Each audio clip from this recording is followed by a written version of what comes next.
Hello and welcome to another gameplay review on the Virkayu gameplay channel, and in this one we have the aptly named Lay Waste on Karthus. And he's here to lay waste, if you'll excuse me, to all your preconceptions about how this jungler should be played. Now, Season 9, Karthus came about, dominated everything, kinda disgusting. And you know what, he could just farm so much faster than everyone else that he just kept transcending the meta. He was like the one farming jungler that could damn well work in Season 9. And then when it became the farming meta, he became more of a problem. Yeah, pretty big problem in fact. Now he has been nerfed, buffed. He's been a 3-way flex pick. You could have, 4-way flex pick if you really want to throw him top lane. Actually 5-way, you could actually put him as support. Not that you should. But back in the jungle now, ever since the buff to the Leandries, the total cost going down to 1,000. Really juicy buff, by the way. Completely underrated by AP users. I love it. Play on Zyra too, you know, having to not scrounge that final 200 gold really is a, well, it's thank you, right. Now you will see here at 128 that this ward is still alive. However, he didn't place it as close to 1 minute as possible. So as he does blue with the runes on your screen now, you know, if Graves decides to start blue and run into your red and yoink it, it's gonna happen. You know, there's literally nothing you can do about this. Basic pathing practice here from the Graves. By the time the Karthus gets to this top side, is gone. And you're probably all thinking, well, you know what, Virkayu, why'd you do a Karthus video? He's boring. He just farms and presses ult. Well, for a jungler to dominate in Season 9 and in Season 10 in a farming meta, he has to be somewhat good at both. So, instead of doing what everyone expects you to do, and because you know that they're planning to play around what they expect you to do, throw the curveball. Say, you know what, I know you started on the blue side, I pinged it out, I saw the leash, I know you're going to do a full clear if possible, so I'm going to take your Raptors before you even get here. Also, he realizes that the Corki is ranged versus melee. Ranged versus melee, he will have push, but as you can see, ranged champions are very susceptible to all-ins. Renekton has Ignite, and all of a sudden the Graves is going, what? How do you react to this? Because you're already bottom side. You know, you're already bottom side here going, okay, I just lost my Raptors, and he ganked before me. Now he has tempo on the top side of the map as well, and he basically has nothing up here. It's a really great way to throw a curveball. And now, again, look at this. The Corki, this is disrespectful. Everyone expects you as Karthus to carry on farming. Like, that was an aberration. So what I'm going to do is just TP back in and try and kill the Renekton. But the thing is, Renekton's pretty handy in this situation. And because the Karthus rotates, gets another Harvest Stack, and saves his mid laner's life. Now, the mid laner is a little bit lucky to survive. And the Corki's a little bit unlucky not to get a kill. But the Karthus played it perfectly. This is all Karthus is doing. This is all Karthus is doing. Now, you will think, okay, so now he goes and farms, right? No. No. What you do is you wait for the crab. We got 3 seconds. We know that Graves is mid lane. He's holding this for his Corki, who is now no TP, no flash. We see that the Aurelia is pushing Sir Thomas Kench under the tower with a fat wave, well, semi-fat wave. She hits the E, and now Karthus can say, you know what, let me help you out here. She goes in a little too soon, perhaps, for the Karthus to do much in terms of saving her life, but 2-0-1, and he's ahead on CS. 2-0-1, and he's ahead on CS. There you go.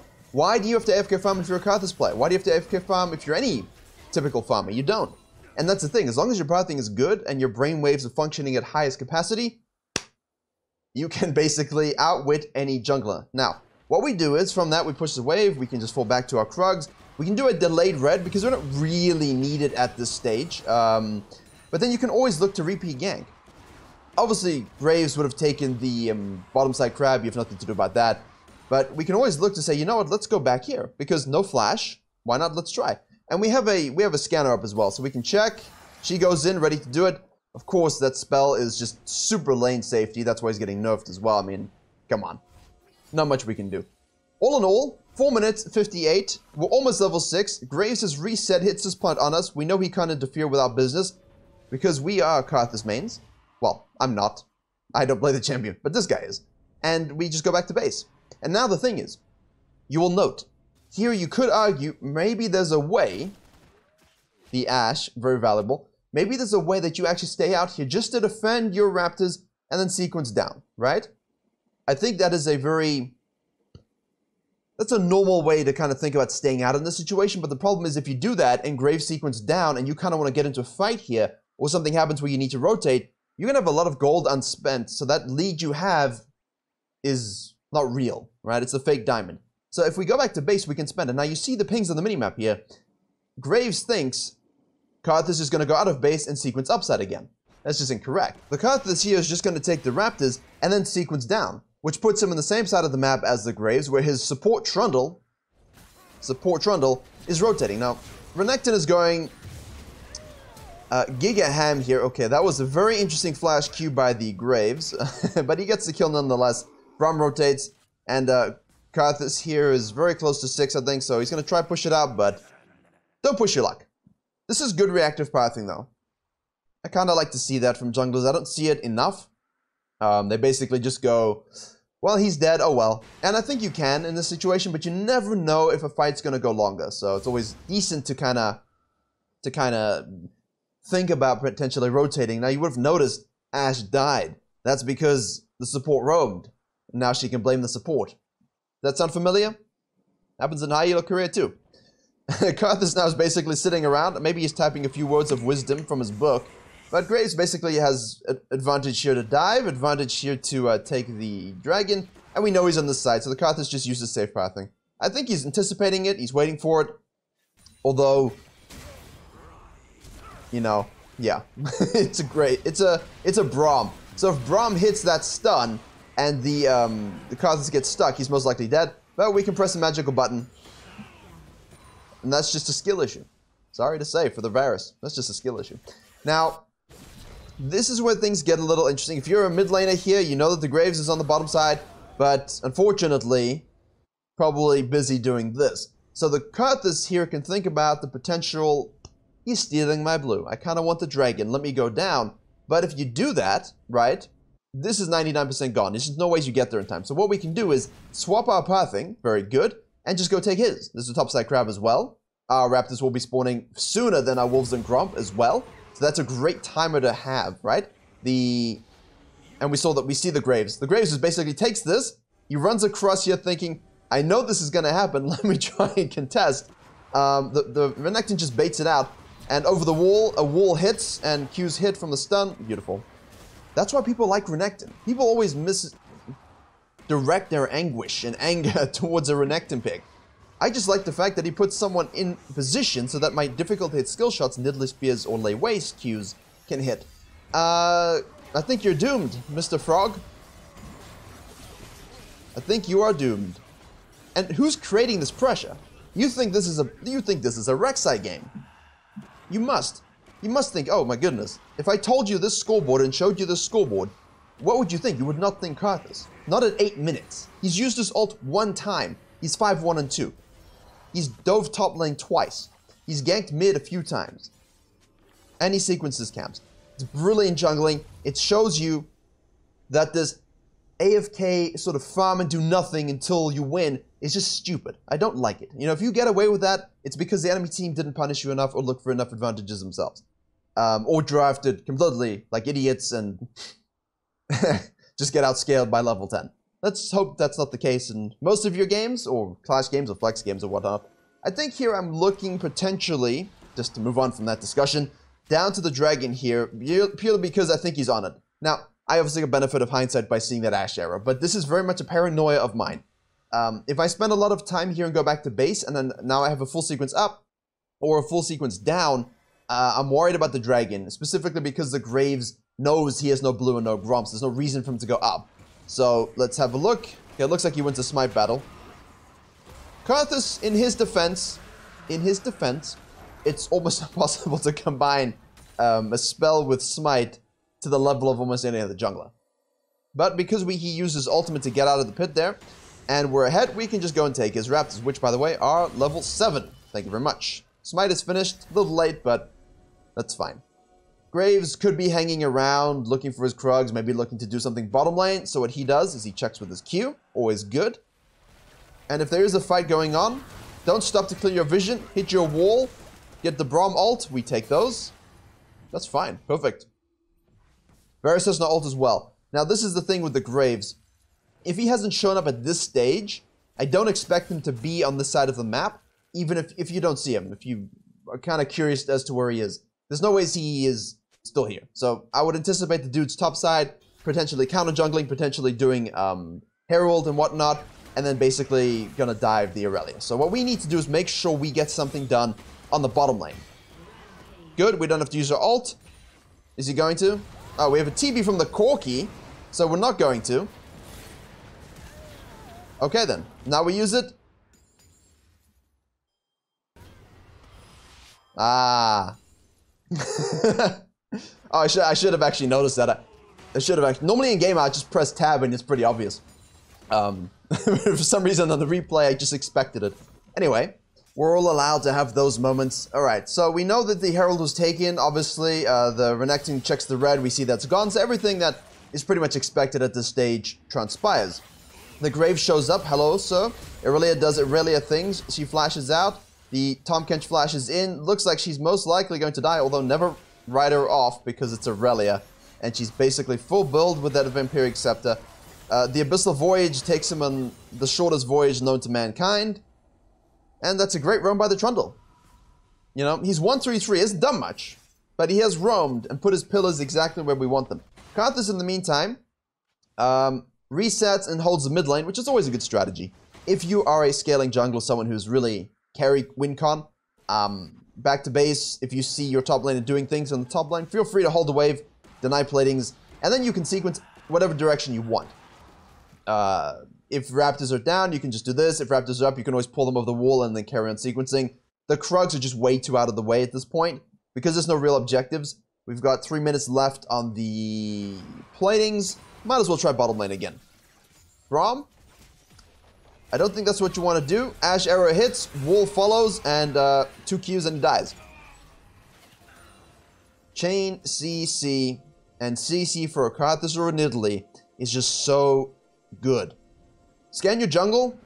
Obviously, I mean, if you're not scanning your jungle when you see the support roam in, what are you doing? You must always scan. Alright. Now you're thinking, well, how do we close this game out? It's pretty simple. You are farming so fast at this stage that you will have a lot of downtime between quadrant clears. You'll have a lot of time to clear vision. You'll have a lot of time to kill people. We do want to make sure that this 10 becomes an 11 ASAP though. So basically we're just filling the time there, looking bottom lane because Varus is dead. We can go ahead and take this blue. Obviously Graves will want to use the Herald bottom lane, and if we see him detach up, we can be afraid that he might try and use it here. So Ash uses the arrow on the Krugs. But as soon as you don't see him there, you probably go and take the Raptors. But here's the Graves. Actually, before, let's just rewind this, because this is really good pathing then.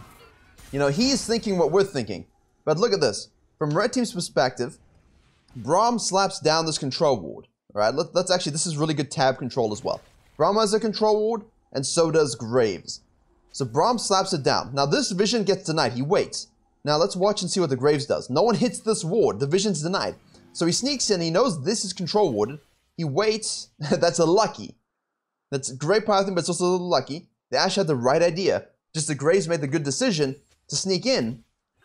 And now because of all the vision denial, is able to actually punch into the lane without hesitation and use their Herald here. All while Karthus is sort of afraid that he's going to use it mid lane. So that's a good job by the Graves.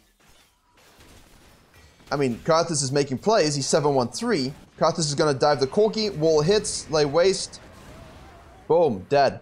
Thank you very much. We can maybe grab a plate here for the Renekton. This tower is going to fall, and Varus is going to get really fed from it. So, despite the amount of time that our Karthus has spent bottom lane, really it's still looking like a blue team side to go. I mean, yeah, 1,300 gold. Plate's really coming in big. But you can steal all the blue side. Aurelia dies anyway. Look at this. So you're thinking, you know, what happens if I'm a 1v9 jungler? You know, this is my style, and my team... and my team is doing what this team is doing. Look, he's 9-1-3, he's got 12 harvest stacks, and he just eradicated Tahm Kench from the river.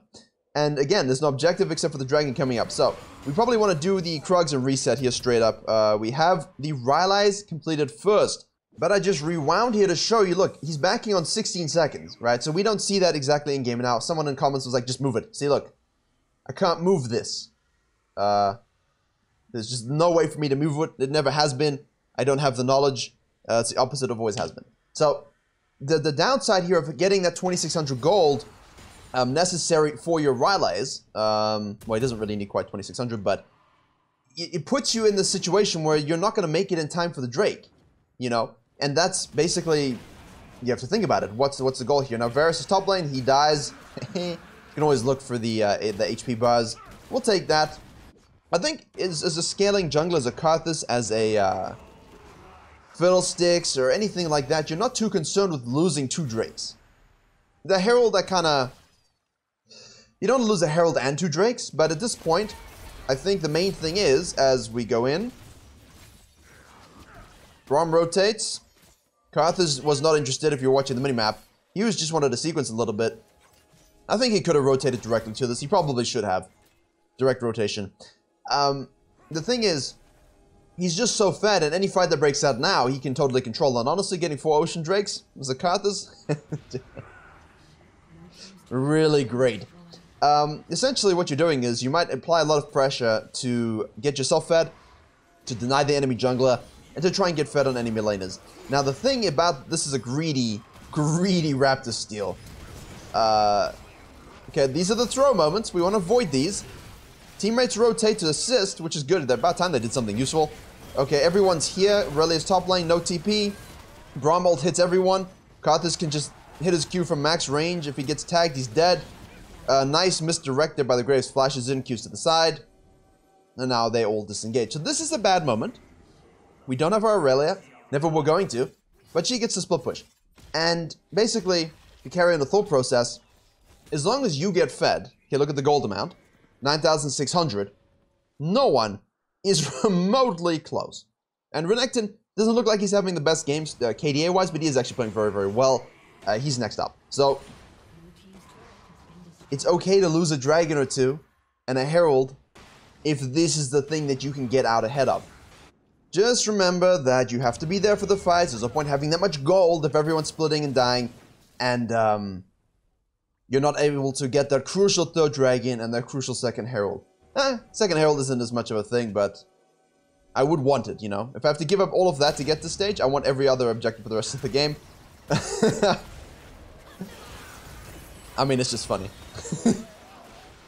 The downside of not going for your Zhonya's first is right here, but of course, death isn't really death, is it? That's a herald, please.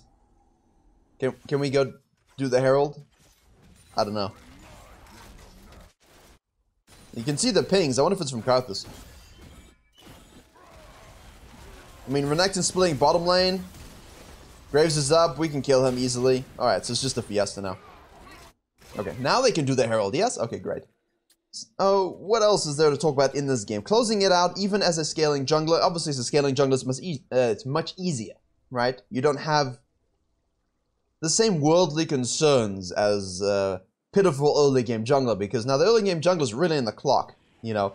We want to get down here, we want to camp, we want to steal, we want to assassinate, we want to push a tower again, push this wave again. You're really looking to get the Baron and finish. Karthus doesn't have that concern. So, if your teammates are going back, as always, Herald and base, counter jungle and base, there's no real need for you to go looking for a fight.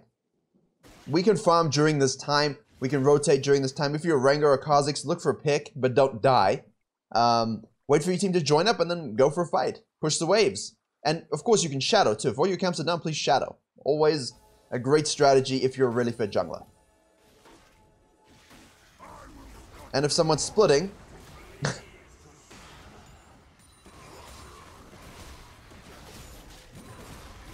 I don't know why that's so funny to watch.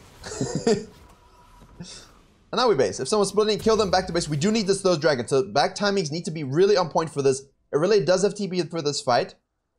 If it's like a minute, you can afford to wrap this first. But otherwise, I definitely think I want to be going down there for that. Like, this is the fight we want. Make sure we know where Graves is. Good, we see him there. Perfect. Because sometimes what you'll see is, you guys try and push first and use a Herald first. And the Graves will just sneak the dragon. And it's not like they're going to win the game anyway, right? But...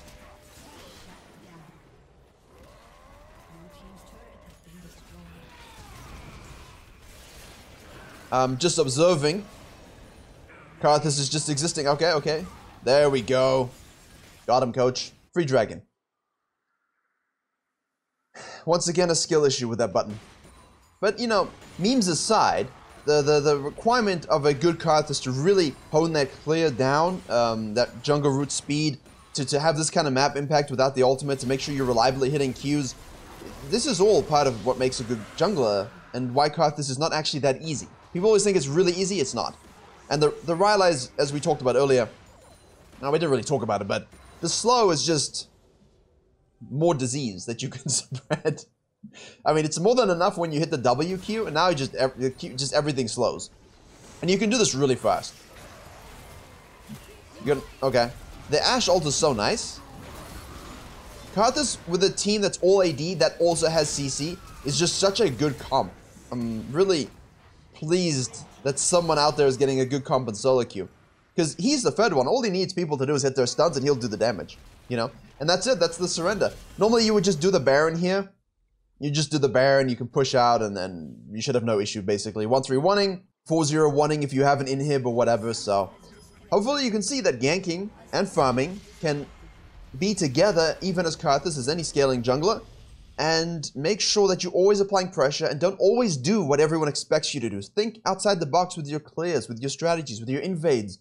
Be very mindful of where the enemy jungler is, and that's when these opportunities open up, and that's something we talk a lot about in coaching specifically. Thank you very much for watching. Please do like, share, and comment if you did learn something and perhaps enjoy it. The main channel has a bunch of videos, another one coming later in the week. And yeah, thank you very much for watching, and as always, I will see you all in the next video.